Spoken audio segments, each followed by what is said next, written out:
সিঁড়ির বাস ভেঙে পড়ে মারাত্মক একটা সমস্যার মধ্যে পড়ে গেছিল এই লোকটা। উনি মানে ডালার কাজ করে উনি ডালার মাল লয়ে যখন উঠতে নিয়েছেন তখন বাস ভেঙে পড়ে গেছেন। পরে কোন আঘাত পেয়েছেন? ভেঙে আঘাত পেয়েছেন। আচ্ছা, এই আঘাত পাওয়ার পরে আপনি কি বসে আছেন? হ্যাঁ, দেখেন উনি যখন এই আঘাতটা পাইছে, আঘাত পাওয়ার পরে আমরা বিদেশি বাম লাগানোর চেষ্টা করলাম, পানি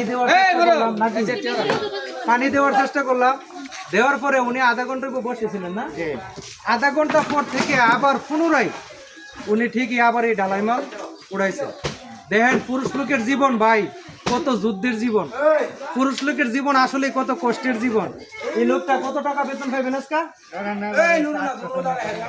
800-900 টাকা বেতন পাইবেন যদি কাজটা বন্ধ রাখতেন। এই জন্য এই আঘাত মানে এই আঘাত নিয়ে কাজ করতে হয়েছে, অর্থাৎ যদি উনি কাজটা বন্ধ রাখতো তাহলে ওনার বেতনটা দিত না।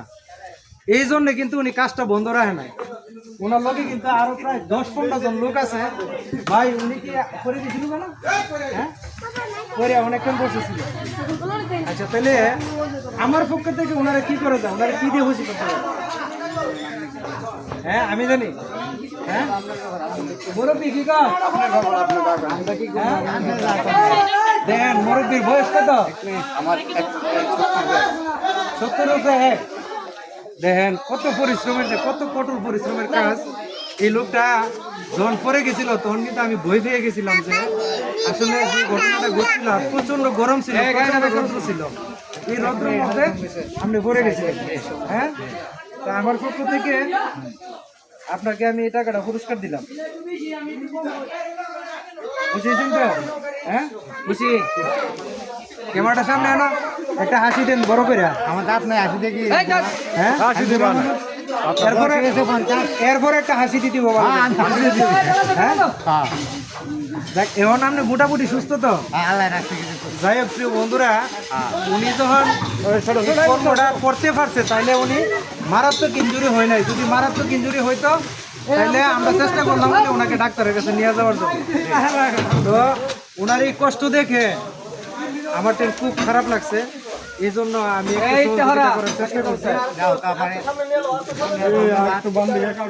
উপকার করেছেন বা আপনি দেখেছেন, দেখার পরে আরো দুজন শুনছে, তাই এটা আপনি বলতে পারেন।